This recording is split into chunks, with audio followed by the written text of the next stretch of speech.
오늘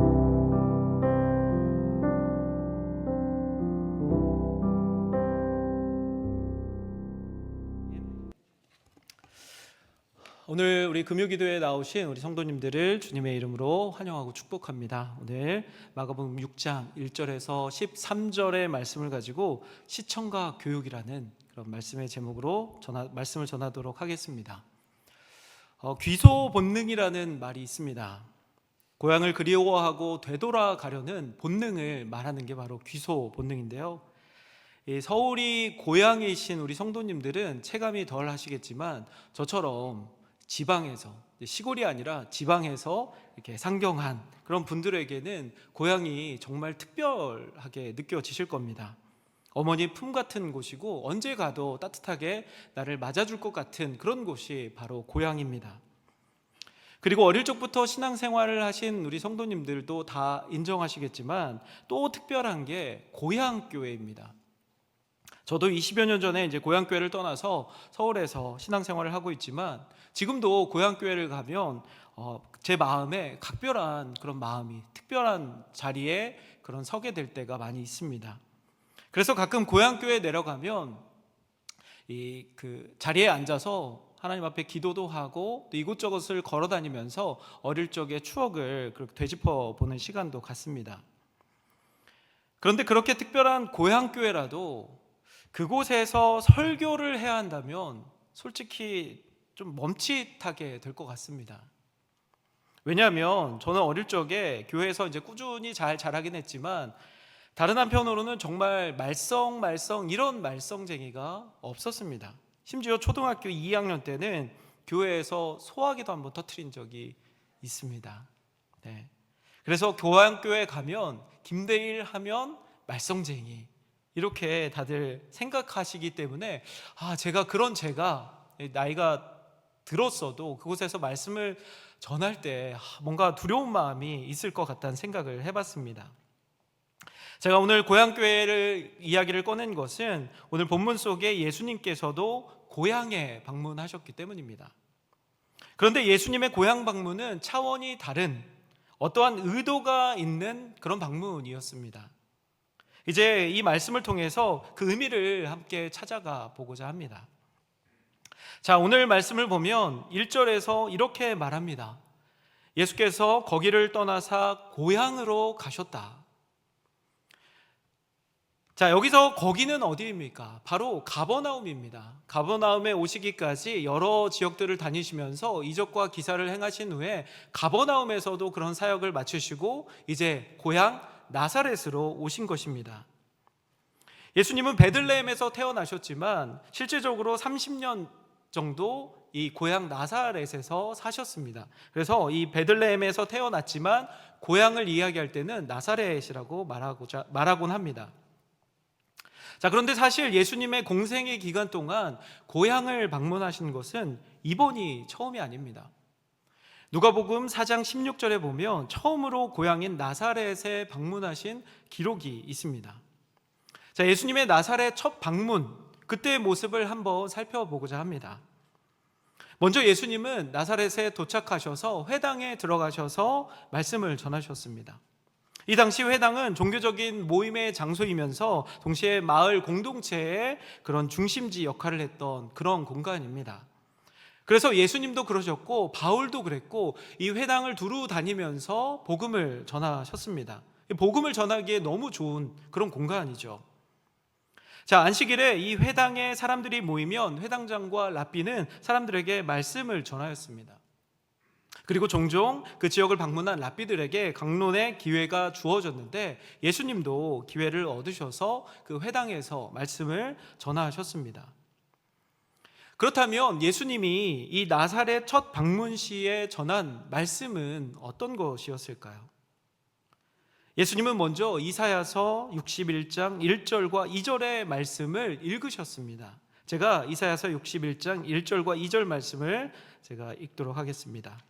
주의 성령이 내게 임하셨으니 이는 가난한 자에게 복음을 전하게 하시려고 내게 기름을 부으시고 나를 보내사 포로된 자에게 자유를, 눈먼 자에게 다시 보게 함을 전파하며 눌린 자를 자유롭게 하고 주의 은혜의 해를 전파하게 하려 하심이라. 자, 이 말씀을 봉독하신 후에 예수님은 이어서 이 말씀이 오늘 너희에게 응하였다라고 말씀하셨습니다. 그러시면서 자신이 메시아, 약속의 성취이심을 그 자리에서 선포하셨습니다. 그러나 그 선포는 회당에 있는 그 사람들에게 감탄으로 끝나지 않았습니다. 아, 그렇구나, 저분이 메시아구나, 이렇게 끝나지 않고 회당에 있던 사람들은 요동하기 시작했습니다. 율법과 전통으로 스스로 의롭다 여기며 살아온 사람들에게 율법이 아닌 메시아를 통한 은혜의 구원을 선포하신 말씀은 그들의 교만함과 자만심을 흔들어 놓았습니다. 더 나아가서 주님이 엘리사 시대의 은혜가 이방인에게로 흘러간 사례를 언급하시자 사람들의 분노는 폭발했습니다. 사람들은 예수님을 동네 끝 낭떠러지로 끌고 가서 떨어뜨려 죽이려고 했습니다. 이게 바로 예수님께서 첫 번째, 처음으로 나사렛에 방문하셨던 때에 일어난 일입니다. 자, 그리고 그 일이 있은 후에 한참의 시간이 흘러서 오늘 본문의 내용처럼 예수님은 다시 고향인 나사렛에 방문하십니다. 여기서 궁금한 점이 생깁니다. 예수님은 분명 고향에 가셨을 때 배척을 당하고 심지어 목숨까지도 위험한 상황이 될 것을 알면서도 왜 굳이 다시 고향인 나사렛에 방문하셨을까요? 그래도 내 고향 동족들이니까 한 번이라도 더 기회를 주기 위해서였을까요? 아니면 저처럼 고향에 대한 향수가 있어서 내 고향 한 번이라도 더 방문해야 되겠다라는 마음으로 고향에 방문하셨을까요? 자, 오늘 본문을 보면 그 이상의 분명한 의도가 있다는 것을 알 수 있습니다. 자, 오늘 본문 마가복음 6장 1절에서 분명히 말합니다. 제자들도 따르니라. 그렇습니다. 예수님의 나사렛 1차 방문과 2차 방문의 차이는 바로 제자들의 동행 여부입니다. 예수님은 분명 고향 나사렛에 다시 방문하게 되면 그곳 사람들에게 배척을 당할 것을 알고 계셨습니다. 그럼에도 불구하고 다시 그곳을 방문하신 거죠. 그리고 이번 재방문에는 제자들이 동행했습니다. 이것은 단순한 향수의 발걸음이 아니라 제자들에게 분명한 교훈과 목적이 있어서 그들에게 무언가를 가르치시고자 방문하셨다라는 것을 알 수 있습니다. 여기서 잠시 예수님의 공생애에 대해서 잠시 묵상해 봤으면 좋겠습니다. 예수님의 공생애 기간은 3년 반밖에 안 되는 짧은 시간이었습니다. 그런 생각을 해본 적이 있습니다. 예수님은 왜 3년 반만 사역하셨을까? 생각 같아서는 3년이 아니라 최소 30년, 능력이 있으신 분이시니까 100년까지도 사역을 하실 수도 있지 않았을까 하는 생각을 해봤습니다. 그리고 그 시간 동안 이적과 기사를 통해서 수많은 사람들을 구원으로 인도하실 수 있지 않았을까 하는 생각도 해봤습니다. 그런데 예수님은 고작 3년 반만 사역을 하셨습니다. 또한 예수님의 사역의 반경도 그리 넓지가 않았습니다. 주로 갈릴리와 예루살렘, 사마리아와 데가볼리 그 지역 인근을 돌아다니시면서 사역하신 게 다입니다. 전능하신 주님이시라면 더 오래, 더 넓게, 더 많은 기적과 표적으로 수많은 사람들을 구원해 내실 수도 있었는데 왜 예수님은 그렇게 하지 않으셨을까요? 그 이유는 분명합니다. 예수님의 목적은 단순히 기적으로 군중들을 놀라게 하는 것이 아니라 십자가로 인류를 구원하는 데 있었기 때문입니다. 그리고 동시에 그 십자가의 복음을 이어갈 제자 공동체를 세우는 일도 예수님께서는 중요하게 여기셨습니다. 그래서 예수님은 곧바로 십자가로 가시지 않고 먼저 제자들을 택하시고 가르치시는 훈련을 하셨던 것입니다. 좀 엉뚱한 표현이지만 저는 예수님의 12제자들은 3년제 영적 기숙학교에서 교수이신 예수님 밑에서 공부한 게 아닌가 하는 생각을 해봤습니다. 수업 내용도 다양했습니다. 때로는 강의실에 앉아서 공부하듯 예수님 앞에 앉아서 하나님의 비밀을 이론적으로 들었습니다. 또 예수님을 따라다니면서 말씀을 전파하고 병을 고치고 전도하는 실제로 사역하는 법을 현장에서 배웠습니다. 그 모든 것이 실습이자 훈련이었습니다. 그런데 이 실습에는 반드시 포함되어야 할 과목이 하나 있습니다. 그것은 바로 배척과 거절을 견디는 법입니다. 복음은 사람을 살리지만 동시에 죄와 우상, 기득권을 건드리기에 거절을 불러옵니다. 예수님은 제자들에게 이 진실을 교실에서 설명만 하지 않으시고 실제로 현장에 데려가셔서 그것들을 보여주셨습니다.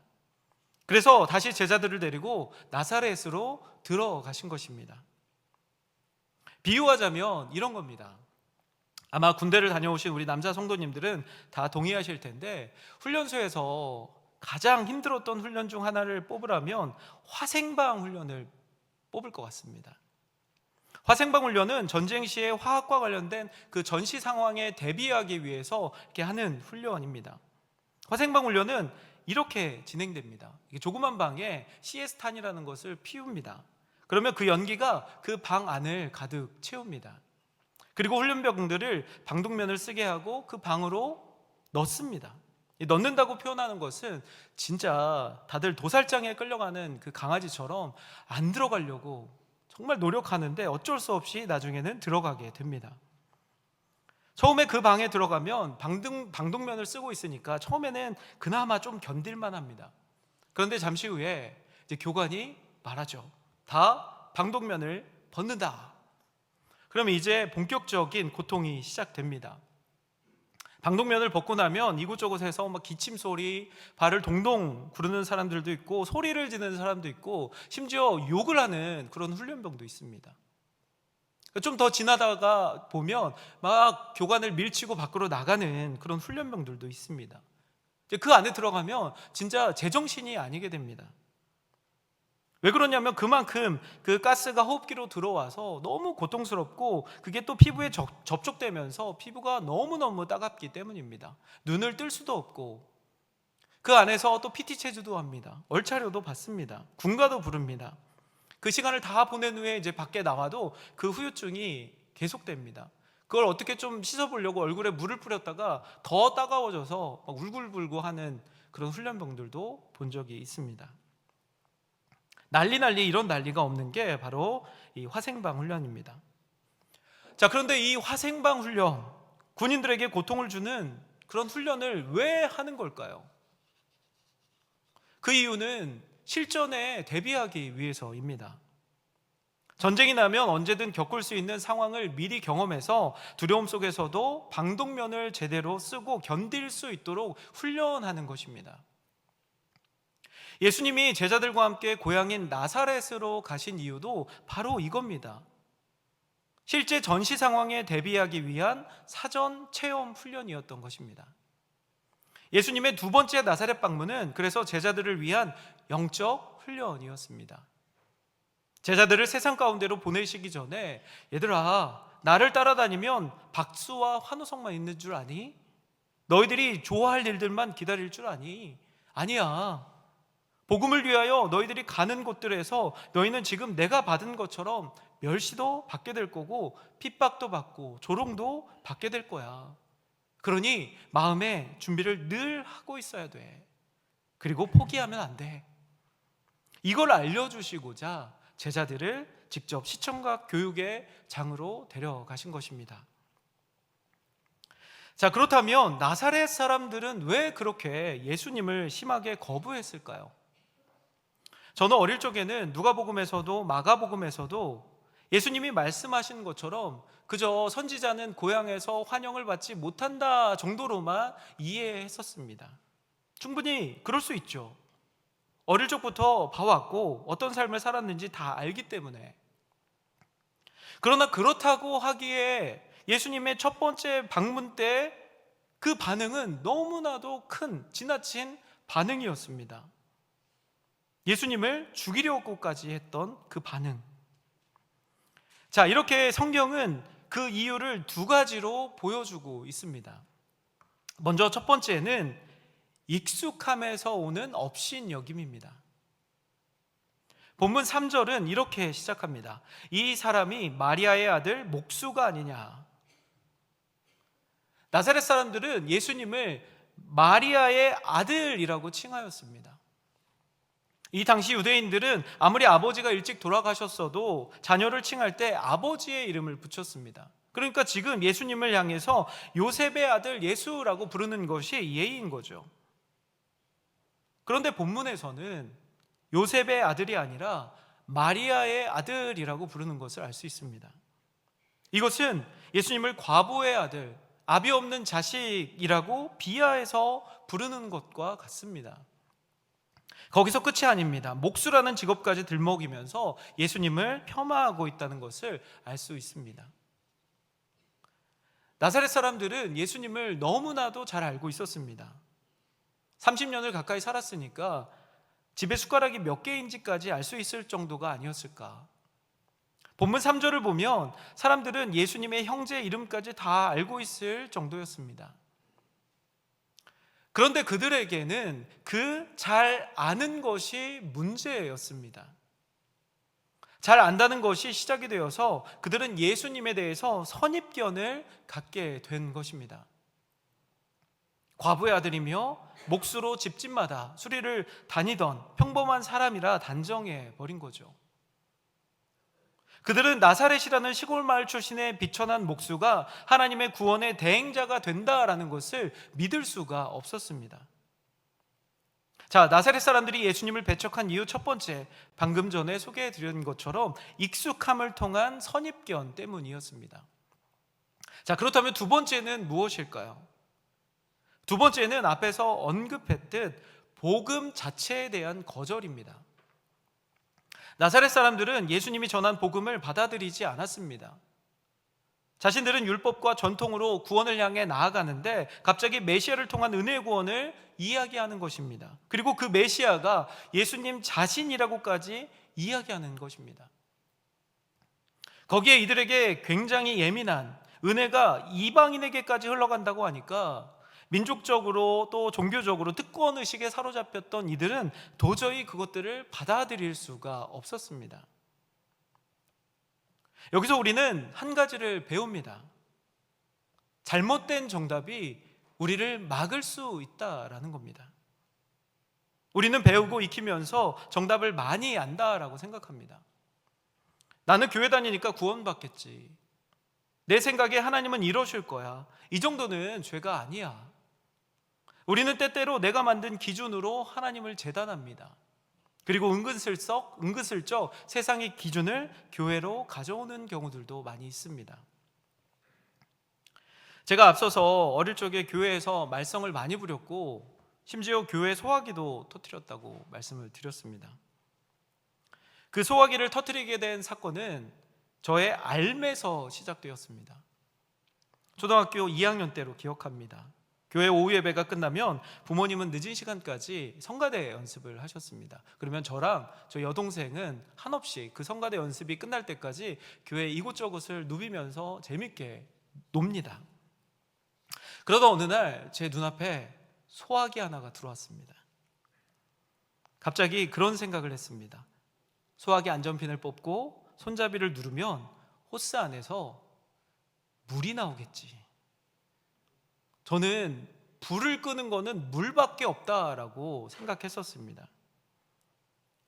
소화기 손잡이를 누르면 수도꼭지처럼 물이 나오듯 그렇게 물이 나올 줄 알고 이 손잡이를 꼭 쥐었는데 갑자기 물이 아니라 하얀색 연기 같은 가루가 쏴 하면서 막 터져 나왔습니다. 그리고 잠시 후에 그 공간 안이 마치 화이트 크리스마스에 눈이 내리듯 그렇게 하얗게 변해 있었습니다. 좀 엉뚱한 이야기지만 이렇게 우리가 정답이라고 여기는 것들, 우리가 당연하다고 여기는 것들이 때로는 당연하지 않다는 것을 우리는 기억해야 합니다. 나사렛 사람들은 그렇게 자신들이 가지고 있던 선입견과 구원에 대한 잘못된 생각으로 예수님을 배척했습니다. 예수님이 전하는 복음을 듣지 않고 다른 곳에 시선을 두고 결국 그 복음과 멀어진 자들이 되었던 것입니다. 이 장면을 예수님의 제자들은 처음부터 끝까지 다 지켜봤습니다. 잠시 예수님의 제자의 입장에서 생각해 보길 원합니다. 제자들은 예수님을 따라 이곳 나사렛까지 오면서 정말 많은 이적을 직접 눈으로 보았습니다. 갈릴리 가나 혼인잔치에서 물이 변하여 포도주가 되는 사건도 보았습니다. 나병 환자, 중풍병자가 깨끗하게 회복되는 것도 보았습니다. 또 해당에서 귀신 들린 자가 자유함을 얻는 것도 보았고, 풍랑이 잠잠해지는 사건도 보았습니다. 심지어 죽은 야이로의 딸이 다시 살아나는 것도 제자들은 보았습니다. 이런 기적들을 하나하나 목격하면서 제자들의 마음속에는 이런 생각이 가득했을 것입니다. 이야, 이제 내가 이런 분의 제자라니 정말 대단하다.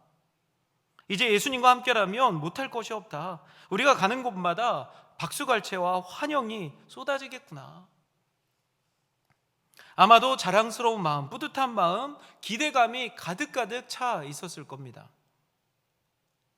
그런데 나사렛에서 본 장면은 전혀 상상하지 못했던 장면입니다. 제자들은 깜짝 놀랐을 것입니다. 자신들이 그렇게 존경하고 따르던 스승 예수님이 고향 사람들에게 무시를 당하고 저 목수 아니냐, 마리아의 아들 아니냐라는 조롱을 듣고 심지어 능력을 제한당하는 듯한 상황을 맞으신 겁니다. 제자들의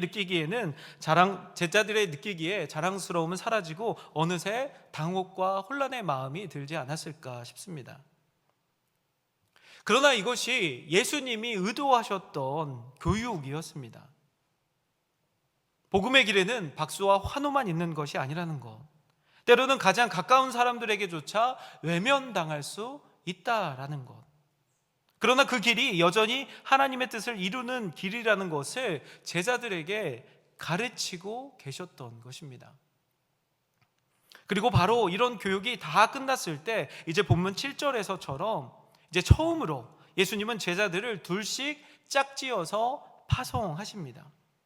이제 너희 차례다 라고 말씀하시는 거죠.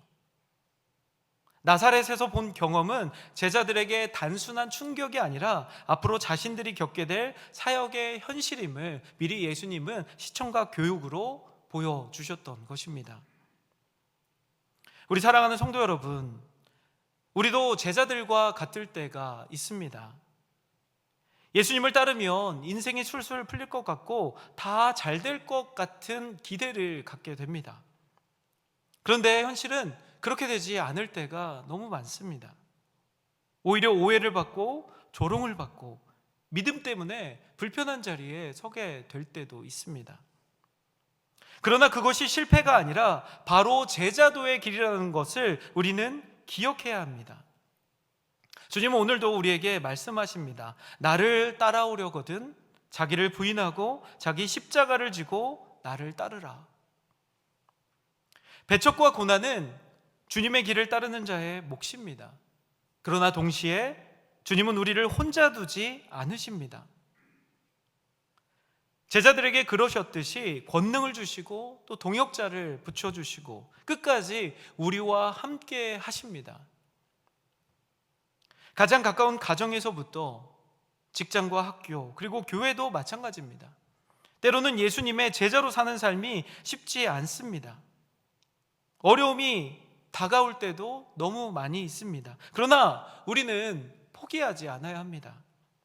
제자들이 수많은 흔들림 속에서도 끝까지 복음을 전하는 일을 멈추지 않았듯이 우리 또한 가족과 이웃에게 복음을 전하는 일을 멈춰서는 안 됩니다. 그 복음을 전하는 상황 가운데 어떠한 일이 우리에게 닥칠지 모르겠지만 분명한 것은 예수님께서 우리와 함께 하시고 계시고 또 우리를 통해 구원하고자 하는 그런 한 영혼이 있다라는 것을 우리는 기억해야 합니다. 자, 그렇게 오늘도 담대히 복음을 붙들고 나아가시기를 축복합니다. 환영이 있든 거절이 있든 그 모든 길에 주님이 동행하십니다. 그리고 결국 복음은 반드시 열매를 맺습니다. 이것을 믿으며 끝까지 주님과 동행하며 삶을 살아가시는, 그래서 그 동행하심으로 우리가 전하는 복음이 또 한 영혼을 변화시키는 일에 우리가 사용되기를 주님의 이름으로 축원합니다. 아멘.